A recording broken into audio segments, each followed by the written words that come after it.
안녕하세요. 사랑하는 성도님. 영혼의 샘물, 기쁨의 자리에 오심을 환영하고 축복합니다. 은혜의 주님이 우리와 함께 하십니다. 우리와 함께 하시는 주님을 찬양합니다. 기도합시다. 은혜의 주님, 감사합니다. 오늘도 주님의 은혜로 저희들은 새날을 맞아 또한 하루를 또 마치며 주님의 말씀 앞에 섭니다. 주님의 말씀이 주시는 놀랍고 거룩하고 또 생명이 넘치는 진리의 음성에 오늘도 귀를 기울이며 순종할 수 있도록 함께하여 주시옵소서.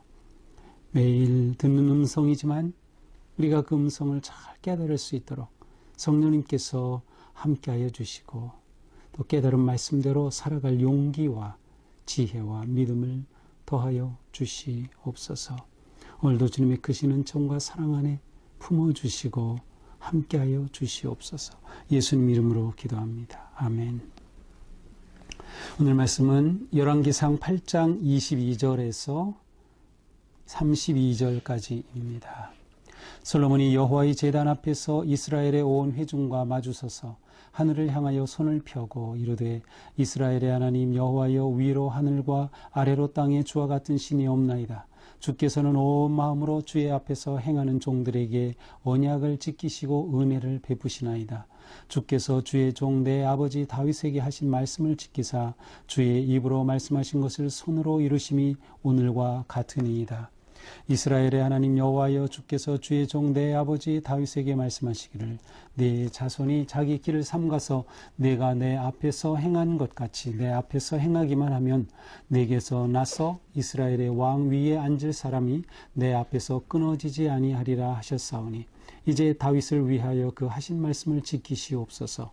그런즉 이스라엘의 하나님이여 원하건대 주는 주의 종 내 아버지 다윗에게 하신 말씀이 확실하게 하옵소서.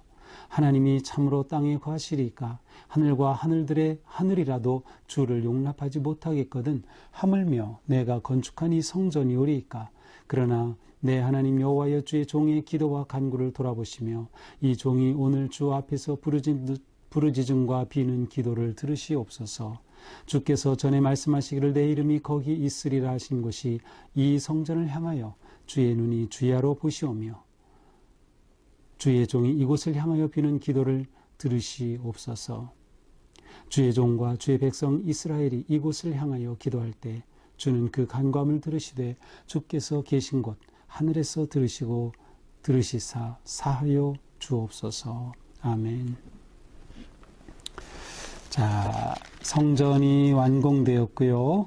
또 완공된 건물 안에 필요한 가장 중요한 언약궤를 옮겼고 또 제사를 위한 모든 거룩한 기구들을 옮겼습니다. 너무도 기쁜 솔로몬 그리고 이스라엘 회중들은 이 기쁜 순간을 그냥 보내지 않습니다. 먼저 왕인 솔로몬이 나서서 연설을 하죠. 일종의 성전 봉헌사와 같은 그러한 이야기죠. 그리고 이제 오늘 본문에서는 솔로몬이 기도를 합니다. 자, 솔로몬의 기도는 우리가 아주 유익 있게 보아야 할 그러한 기도 가운데 하나이죠. 자, 이렇게 시작됩니다. 솔로몬이 여호와의 제단 앞에서 이스라엘의 온 회중과 마주서서 하늘을 향하여 손을 펴고, 자, 솔로몬이 기도하는 자세가 나오죠. 손을 펴서 하늘을 향하여 높이 들었습니다. 그리고 솔로몬은 회중을 향하여 섰습니다. 회중을 마주 보는 것이죠. 자, 우리는 어떻게 생각하기에 이렇게 일어서서 손을 편 것 같지만 뒤에 이제 54절에 보면은 4에 자꾸 제가 헷갈리려고 하네요. 솔로몬은 무릎을 꿇고 그리고 손을 들었습니다. 그리고 이 무릎을 꿇은 이 제단은 바로 성전이 있으면 그 성전들 앞에 있는 그러한 제단입니다. 그 제단에서 무릎 꿇고 손을 든 거죠. 54절에 또 그 제단이 나오죠. 아마 여기에 이 제단은 노스로 만든 제단이었을 거고, 그리고 그 높이가 2.2m가 조금 넘는 그러한 높이였을 겁니다. 그러니 솔로몬의 이 모습이 회중들이 다 볼 수 있는 그러한 곳이었죠. 자, 이렇게 손을 들고 솔로몬이 어떻게 기도합니까? 이스라엘의 하나님 여호와여, 위로 하늘과 아래로 땅에 주와 같은 신이 없나이다. 이전 성경에서는 상천하지에, 위로 하늘, 아래로 땅, 상천하지에 주와 같은 분이 없습니다 라고 고백합니다. 자, 솔로몬은 고백으로 기도를 시작했습니다. 이 고백의 핵심은 하나님은 누구신가? 자신의 그 믿음을 고백한 것이죠. 하나님은 유일하신 참 하나님이시다. 상천하지 어디에서도 견줄 수 없는, 비교할 자 없는 그러한 유일하신 하나님이시라고 고백을 합니다. 그러면서 주님께서 어떤 일을 하셨는지 하나님께 대한 그의 확증과 믿음의 확증과 그의 뜻을 드러냅니다. 주께서는 온 마음으로 주의 앞에서 행하는 종들에게 언약을 지키시고 은혜를 베푸시나이다. 자, 하나님을 생각할 때 솔로몬은 주님은 언약을 주시고 언약을 지키시고 은혜를 베풀어 주신다. 여기서 은혜 베풀어 주시면 언약을 지키도록 하시는, 그리고 이 언약을 이루어 주시는 은혜예요. 그래서 24절에 보니까 특별히 그 언약이 구체적으로 누구와 관계되어 있는가 하면 다윗이에요. 주께서 주의 종 내 아버지 다윗에게 하신 말씀을 지키사, 하나님께서 다윗에게 주신 그 말씀, 그 언약대로 지키셨다는 겁니다. 그래서 이 모든 것을 언약하신 것을 손으로 이루심이 오늘과 같으니이다. 이 이루신 일이 무엇이죠? 그렇습니다. 성전을 건축한 겁니다. 하나님께서는 다윗에게 성전에 관한 모든 것들을 보여주셨고, 다윗은 받은 그대로 설계도와 각양, 그 식양에 따라서 솔로몬이 짓도록 주었고, 솔로몬은 그것에 따라서 이렇게 성전을 완공했던 거죠. 하나님께서 이처럼 주신 약속 그대로 지켜주시는 거예요. 하신 말씀을 하나님께서 지키시고 이루어 주시기까지 하는 겁니다. 그러니까 이 모든 것이 하나님께서 이루신 일이라고 하는 그러한 믿음의 고백이 담겨 있어요. 이제 솔로몬은 또 하나님께 계속 간구합니다. 이스라엘의 하나님 여호와여, 주께서 주의 종 내 아버지 다윗에게 말씀하시기를. 자, 하나님께서 다윗에게 주신 말씀을 언급합니다. 내 자손이 자기 길을 삼가서 내가 내 앞에서 행한 것 같이 내 앞에서 행하기만 하면 어떻게 해주신다는 거예요?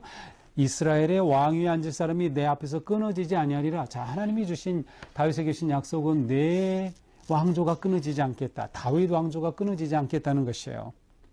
바로 솔로몬은 이것을 언급하면서 하나님께서 이렇게 이루어 주시기를 기도하는 거죠. 그러나 여기에 조건이 하나 있어요. 내 앞에서 행하기만 하면, 하나님께서 주시는 말씀 따라 순종하고 그대로 지켜 행하면 하나님이 다윗에게 주신 약속 그대로 이루어 주신다. 다윗 왕조가 견고하게 세워지고 계속 이어질 것이라는 그러한 말씀이죠. 순종하면 이루어 주시겠다. 그러나 불행하게도 다윗 왕조가 통일 왕국으로 이어지지는 못해요. 솔로몬까지는 이어지지만 그 다음에 솔로몬 다음에는 나라가 둘로 나눠져요. 그래서 남쪽 유다와 북쪽 이스라엘로. 물론 남쪽 유다는 다윗 왕조가 계속됩니다. 솔로몬은 하나님께서 이처럼 이루어 주시기를 구하는 것이죠. 그 하신 말씀을 지키시옵소서, 이루어 주시옵소서. 그래서 다윗에게 하신 말씀 아주 확실하게 지켜주시기 원합니다. 그러면서 27절은 하나님에 대한 또 다른 그러한 그의 믿음이 드러납니다. 하나님이 참으로 땅에 거하시리까? 하나님께서 땅에 거하신다고요? 아니요, 하나님은 우주 만물의 창조자이신 그런 크신 분이 어떻게 감히 땅에 거하시겠습니까? 하늘과 하늘들의 하늘이라도, 하늘과 하늘들의 하늘, 좀 확대한다면 지구와 태양계와 은하수 우주라도 이렇게 되죠. 그것도 하나님을 능히 다 감당할 수 없다는 거예요. 주를 용납하지 못하겠거든 하물며 내가 건축한 이 성전이오리까. 사실 성전을 약속대로 건축하고 이렇게 봉헌에 축사도 하고 봉헌 기도를 드리고 있지만, 사실 하나님이 이 땅에 아주 조그만데, 예루살렘 거기에 조그만 그곳에 이렇게 집을 짓고 하나님이 거기에 갇히신다?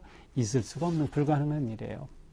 솔로몬은 비록 성전을 지었지만 하나님은 그것보다 크신 분임을 잘 알고 있었습니다. 그러나 하나님께서는 이처럼 성전을 짓게 하시고 그들과 함께 하신다니 이 얼마나 놀라운 은혜인지 모릅니다. 그러나 하나님 여호와여 주의 종의 간과 기도를 돌아보시며 이 종이 주 앞에 부르짖는 기도를 들으시옵소서. 그러니 하나님 저의 기도를 들으시옵소서. 그 기도의 내용이 무엇이에요? 29절입니다. 전에 말씀하시기를 내 이름이 거기 있으리라 하신 곧 이 성전을 향하여 주의 눈이 주야로 보시오며, 주님께서 내가 이곳에 있겠다 라고 말씀하신 이곳, 비록 하나님은 성전에 갇힐 분이 아니시지만 하나님이 말씀하시고 그래서 지은 이 성전에 주님 계시기를 간구하는 겁니다. 왜 그렇죠? 하나님이 계시지 않으면 성전은 아무런 가치가 없어요. 그냥 돌덩이일 뿐이에요. 하나님이 눈으로 그들을 보시는 그곳, 하나님께서 계실 때 성전이 진짜 성전이 되니까 바로 하나님 오시기를 구하는 겁니다. 이 성전을 향하여. 그래서 하나님이 계신 이곳을 향하여 눈을 들어 기도할 때 주님께서 우리의 기도를 들어주시기 바랍니다. 이렇게 하나님 앞에 기도합니다. 자, 이후 이제 31절부터는 이제 특별한 어떤 상황이 벌어지면 그러한 때에 하나님께 기도하면 들어주십시오라고 하는 구체적 상황과 관계된 기도를 하고 있어요. 그래서 오늘은 그 첫 번째만 보죠. 그 첫 번째 이제 31절에서 32절인데 이것은 인간 사이의 어떤 갈등과 범죄입니다. 그러니까 이런 상황이 벌어졌을 때 어떻게 하기를 하나님께서 해주시기를 기도하고 있는지 바로 그것이 31, 32절. 만일 어떤 사람이 이웃에게 범죄함으로 맹세시킴을 받고 그가 와서 이 성전에 있는 주의 제단 앞에서 맹세하거든 하나님이 거하신 이곳에 와서 사람 간에 일어난 범죄 행위로 인하여서 하나님 앞에 기도할 때 어떻게 하시라는 거예요. 주의 백성이 이스라엘이 주께 주는 하늘에서 들으시고 행하시되 주의 종들을 심판하사 악한 자의 죄 정하시고 의로운 자를 의롭다 하사 하나님께서 분명하게 불의한 자는 정죄하고 벌하시고 의로운 자에게는 하나님께서 그를 의롭다 인정해 주시고 갚아 주옵소서. 하나님께서 옳고 그름의 기준이 되어 역사해 주시기를 구하였습니다. 오늘 본문은 여기까지죠. 그래서 그 뒤에 보면 전쟁에서 패했을 때에 또 가뭄이 왔을 때에 또 어떻게 재앙을 이겨낼 수 있을지 이러한 여러 가지 상황 가운데 기도하는 내용이 나옵니다. 자, 오늘 말씀은 이처럼 솔로몬의 기도입니다. 자, 오늘 말씀을 보면서 우리는 기도가 지혜다라는 생각을 할 수 있어요. 기도가 지혜다. 자, 우리는 솔로몬이 지혜의 왕이라고 하죠. 그리고 우리는 그 근거로서 하나님께서 그래 내가 네게 무엇하여 주랴 주님 제게 지혜를 주옵소서. 그래서 하나님께서 그에게 지혜를 주셨다. 그리고 그 지혜에 따라서 솔로몬이 했던 그러한 구체적인 지혜로운 그 왕의 판결이 바로 어떤 여인이 아기를 낳았는데 한 아이가 밤에 죽었을 때 그 두 여인이 와서 이 살아있는 아이가 서로 자기 아기라고 얘기할 때 내렸던 그 판결, 아 정말 솔로몬 지혜롭다. 하지만 곰곰이 생각해 보면 솔로몬이 지혜로웠던 것은 기도할 줄 알았기 때문이에요. 솔로몬이 지혜로웠던 것은 기도하였기 때문에 그는 어떻게 기도할지를 알았고 무엇을 구할지를 알았어요. 그렇다면 이것은 기도의 전부가 아닌가요? 오늘 솔로몬의 기도는 먼저 하나님께 믿음을 고백함으로 기도를 드리고 있어요. 다짜고짜 이러고 해 주옵소서 이렇게 지키시옵소서가 아니에요. 하나님을 인정하고 하나님에 대한 믿음을 고백하며 하나님께서 하신 일을 언급하면서 하나님을 그렇게 고백한 후에 그는 하나님 앞에 정직하게 구할 내용을 말씀드리고 있습니다. 우리도 기도할 줄 알 때 우리는 지혜로운 인생을 살게 됩니다. 하나님이 지혜의 근본이시기 때문이죠. 그리고 기도를 통하여 하나님께서 우리 가운데 지혜로운 마음을 주시기 때문에 그러니까 기도가 지혜다. 기도가 지혜다. 또한 우리는 솔로몬의 기도를 보면서 하나님은 신실하시다는 것을 다시금 생각합니다. 하나님은 신실하시다. 우리에게 중요한 것은 하나님은 다윗에게 신실하셨고 솔로몬에게 신실하셨고 그 이후에 이제 열왕기서를 보면서 계속 왕들의 왕으로 이어질 때 하나님은 약속대로 하나님의 말씀에 준행하고 순종하면 하나님께서는 분명히 일으켜 주셔요. 회복시켜 주시고 역사하신다는 거예요. 하나님은 신실하시기 때문에 우리에게 하나님에 대한 이 믿음이 있어야만 합니다. 하나님은 약속을 지키시고 또 이루어 가시기까지 하는 분이라는 것을 보아야 돼요. 하나님이 약속의 주인이 되시고 언약 성취의 주인이 되신다고 하는 것이죠. 하나님의 이러한 성취는 우리의 순종을 통해서만 이루어집니다. 우리가 순종할 때 하나님께서 이렇게 이루신다. 그러니까 우리의 순종이 너무도 중요한 것이죠. 또한 우리는 우리의 기도 가운데 우리의 가정과 또 우리의 자녀의 믿음 계승을 위해 기도해야 합니다. 솔로몬은 다윗의 왕조가 계속 이어지기를 기도했다면 우리는 우리의 가정이 믿음의 가정으로 믿음의 명문가로 세워지기를 위해 기도해야 합니다.